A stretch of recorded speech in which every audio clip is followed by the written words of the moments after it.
Olis, ¿cómo andan? Bueno, eh, hoy quiero hablar de C, pero voy a empezar hablando de C prácticamente sin programar nada, sin explicarles nada de código, ni de funciones, ni de variables, ni de operadores, ni de absolutamente nada que en algún momento vamos a ver más en detalle. ¿Qué pasa? Lo que pasa es que mucha gente ya sabe programar, seguramente muchos ya vieron Python y sepan programar algo en Python. Y el C no es diferente a otros lenguajes. O sea, esencialmente hay funciones, hay variables, hay forma de escribir eh, algoritmos y forma de decirle a la computadora cómo hacer las cosas. Pero antes de empezar con efectivamente las variables, funciones y operadores, tipos de datos, punteros y todas las cosas que vamos a ver después, hay que charlar un poquito sobre cómo se compila el C, qué es un compilador y esencialmente cuáles son las partes de un programa en C. Entonces, primero vamos a hablar un poquitito de un compilador, ¿no? ¿Qué hace un compilador? Porque para los que ya vieron Python, ustedes saben que el lenguaje Python es interpretado. Eso significa que el código en ningún momento se compila justamente. Y tenemos que primero charlar un poquito de lo que es un compilador, qué es lo que hace a grandes rasgos y cuáles son las partes de un compilador, para poder entender por qué hay cierta sintaxis de C que tiene que ser de determinada manera. Entonces, empecemos a ver primero lo que es un compilador.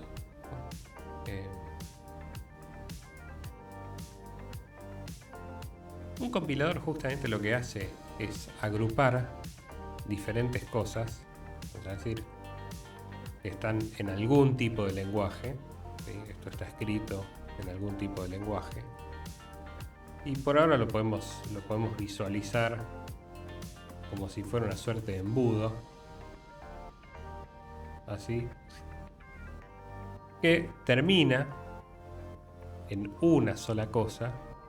Justamente esto sería el compilador. En una sola cosa que en este caso, por ejemplo en el compilador de C, termina en un ejecutable, un archivo ejecutable. Y cuando decimos ejecutable es que este archivo puede ser interpretado por la CPU de nuestra computadora. Entonces, en principio, un compilador simplemente es eso. No lo piensen como una cosa demasiado complicada por ahora, pero tenemos que ver un poquito cuáles son las etapas de un compilador. Porque un compilador, o sea, hace esto, ¿sí? Pero cada lenguaje compila de manera diferente y tiene diferentes requerimientos. Nosotros nos vamos a enfocar solo en el compilador de C. El compilador de C esencialmente necesita por lo menos un solo archivo, ¿sí? Al cual le vamos a llamar código fuente, o muchas veces simplemente se dice fuente, ¿sí? El código fuente tiene un nombre, vamos a decir nombre, y una extensión, que para el lenguaje C se usa .c. ¿Puedo utilizar otras extensiones? No. La extensión es .c.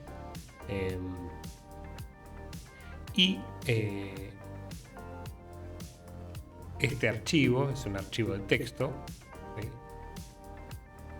Que tiene una sintaxis particular. ¿Por qué tiene una sintaxis particular? Y bueno, porque cada lenguaje utiliza una sintaxis particular que va a ser procesada por una gramática, que es efectivamente lo que define un lenguaje, ¿no? Muchos de ustedes por ahí habrán visto otros lenguajes, qué sé yo, por ejemplo el lenguaje JSON, que es un lenguaje para serializar datos, por ahí ya vieron Python, y todos estos lenguajes, Java, todos estos tienen una sintaxis particular.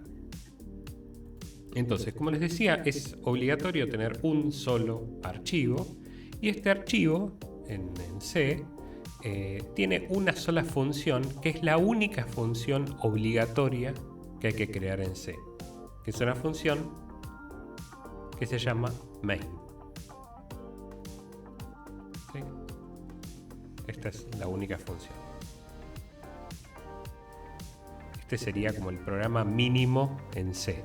En este caso sería C99. ¿Sí? C99 hace referencia a cuál es el estándar. Hay otros estándares. Está el estándar C89, que es un estándar anterior, y creo que hay algunos estándares más nuevos. Pero bueno, yo en general siempre me voy a estar refiriendo a C99, que es el C más o menos que yo aprendí en algún momento. Pues bien, ¿por qué es obligatorio tener una función y una función que tenga un nombre particular? Bueno, porque en realidad esta función sería lo que se llama el punto de entrada, ¿sí?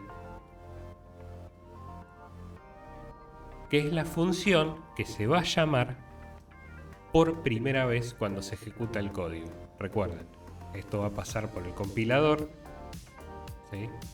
Va a generar un archivo binario, y en este archivo binario va a estar este código transformado a algo binario, algo que la CPU puede ejecutar, y esta función main va a ser el punto de entrada o entry point de nuestro programa.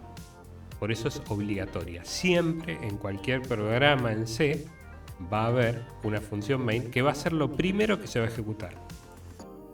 Entonces, nosotros podemos tener otras funciones, nosotros podemos tener muchas otras cosas más, pero siempre vamos a necesitar un main para iniciar nuestro programa.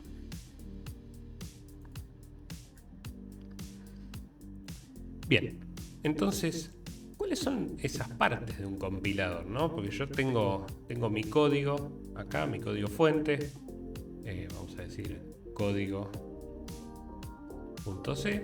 y acá tengo el archivo binario que puede ser ejecutado por la computadora. En este caso lo voy a llamar código. Esto no tiene extensión. ¿Sí? Bueno, lo primero que va a pasar es que va a haber un preprocesador.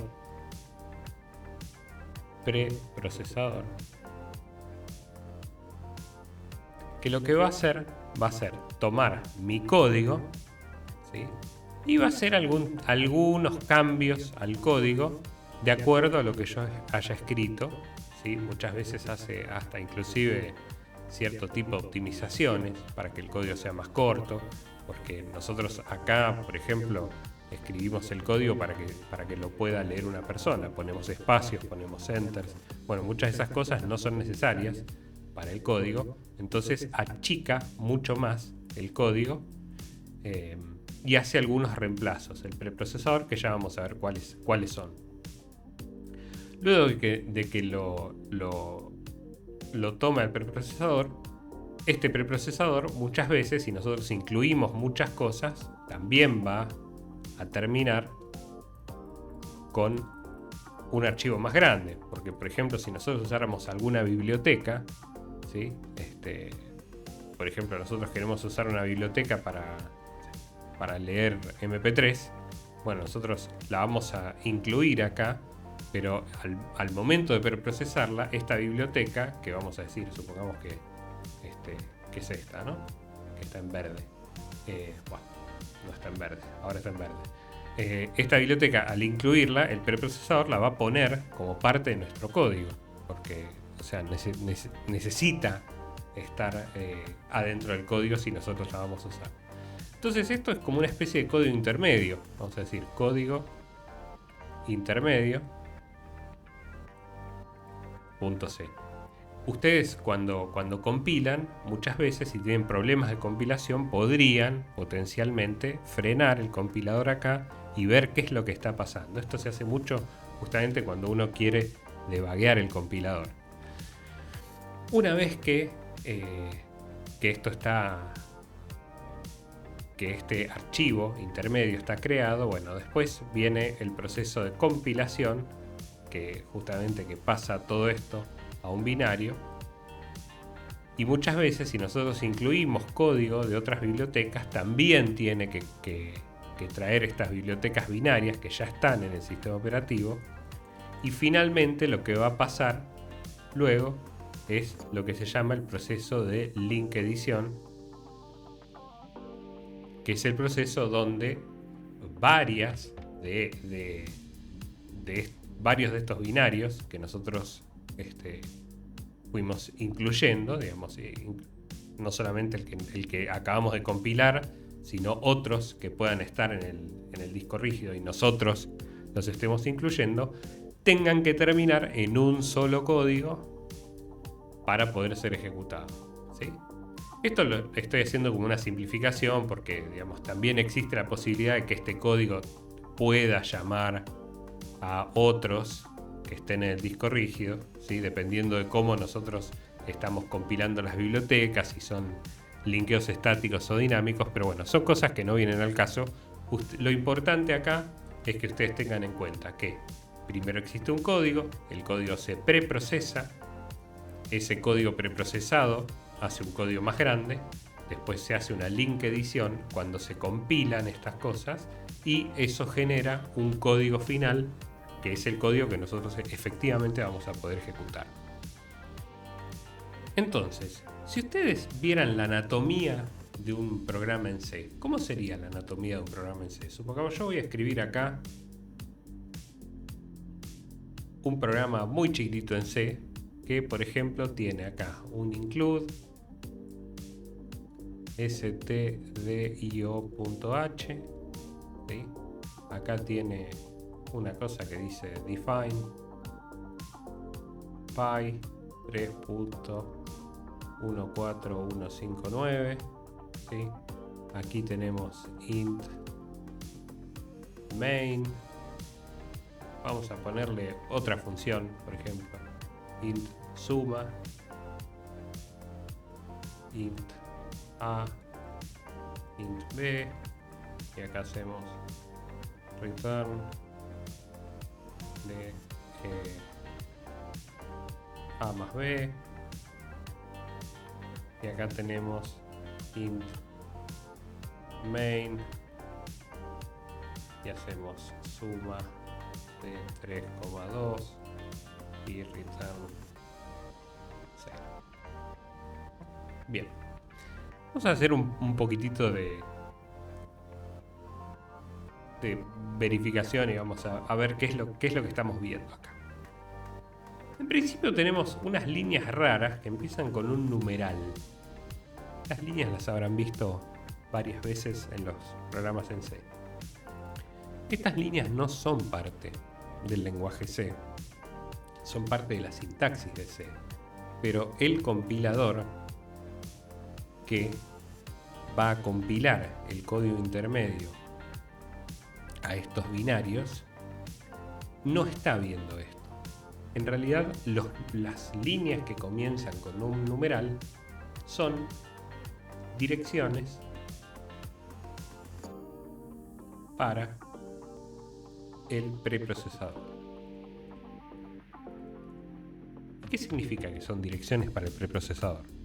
Bueno, ustedes recuerden que yo les dije que ustedes tenían un código C y que primero las iba a leer un preprocesador.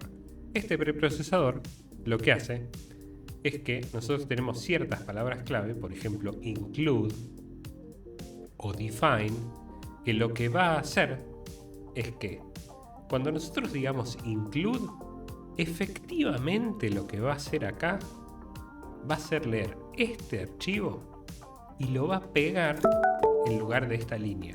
O sea que nos va a quedar todo el stdio.h antes de nuestro código.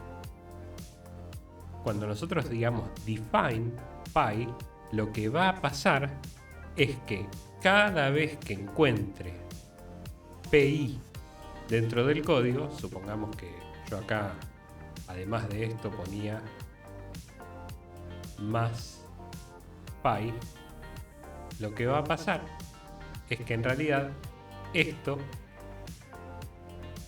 va a ser reemplazado por este número. O sea que esta función va a quedar prácticamente igual para el preprocesador, pero en lugar de tener pi aquí, va a tener 3.14159. Esto es lo que hace el preprocesador. O sea, esto que nosotros vemos acá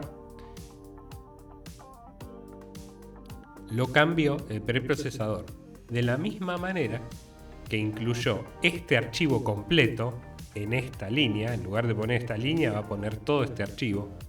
Después esto lo va a sacar, lo va a eliminar, porque una vez que reemplaza pi por el número ya no lo necesita más, y después va a venir nuestra función main aquí debajo.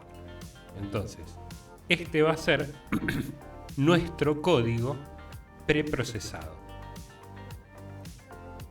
Esta es más o menos la anatomía de un código en C, ¿sí? O sea, primero vienen todas las cosas que nosotros queremos incluir y que van a ser tomadas por el preprocesador. Después vienen todas las funciones que nosotros querramos definir. Y por último viene el main. ¿Por qué va en este orden? Porque nosotros siempre necesitamos en C que las funciones que llamamos estén definidas. Por ejemplo, si yo hiciera el main primero y después quisiera definir la función suma, por ejemplo, vamos a hacerlo. Hagamos que yo vengo acá y quiero definir la función suma, pero después. Lo que nos va a pasar es que el compilador nos va a decir que no sabemos quién es esta. Lo cual es razonable, porque el compilador lee todo de arriba hacia abajo. Entonces, cuando llegue a esto va a decir: hey, esta función no la conozco, nunca la vi, nadie la definió. Entonces nosotros tenemos dos opciones: o movemos todo esto hacia arriba, entonces suma está definida, o podemos hacer lo que se llama una declaración, que la hacemos diciendo: bueno, existe suma, int a, int b, pero todavía no está definida. Esto es una declaración. Y es una forma de decirle al compilador que esta función existe, simplemente que yo todavía no la definí y la voy a definir en algún momento, por ejemplo aquí. Pero al momento de que el compilador llega hasta este punto, tiene que saber exactamente cuál es la función para poder decir: ah, bueno, ok, yo esta función no sé cuál es todavía, pero alguien me dijo con una declaración que existe y que en algún momento yo la voy a encontrar y va a quedar definida. Y cuando yo compile, voy a saber que esta función está definida de esta manera. Ahora, entiendo que introduje muchas cosas que todavía no expliqué, como por ejemplo qué es una función, o por ahí incluí esto que todavía no está explicado, que es una variable. No expliqué para qué sirve el más, que son operadores. No expliqué qué son estos paréntesis o estas llaves, o por qué pongo punto y coma. No expliqué nada. Pero lo importante acá es que ustedes vean a grandes rasgos cuál es la fisonomía de un código en C, para que ustedes en el momento que empecemos a ver esto con más detalle, sepan que estas que tienen un numeral no son parte del C, sino que son parte del preprocesador, son directivas del preprocesador que van a ser reemplazadas al momento de compilar, que estas, que no son main, son funciones que defino yo o que define otro, ¿sí? Y que en realidad la única función obligatoria es una que se llama main, que es nuestro punto de entrada. Tiene lógica que sea una función con un nombre particular, porque de otra manera tendríamos que siempre decirle a nuestro programa de alguna forma cuál es la función con la que nosotros queremos arrancar el programa. En este caso, la función con la cual nosotros queremos arrancar nuestro programa, por convención se llama main, y de hecho si nosotros no ponemos main y tratamos de compilar un programa que se va a ejecutar en la CPU, lo que va a terminar pasando es que el compilador nos va a decir no se puede ejecutar porque este programa, este código fuente no tiene un main, entonces no puedo arrancar este programa luego, ¿no? Entonces esto sería la fisonomía más o menos del C, más o menos cuál es el proceso de compilación y las diferentes partes del código fuente. Después, cuando empecemos a ver sintaxis de C, van a recordar todo esto y van a poder empezar a vincular los conocimientos que van adquiriendo con este primer pantallazo de lo que es el código C y cómo se estructura. Así que bueno, como siempre, cualquier duda, comentario, lo escriben abajo en los comentarios y nos vemos en el próximo video. Chau.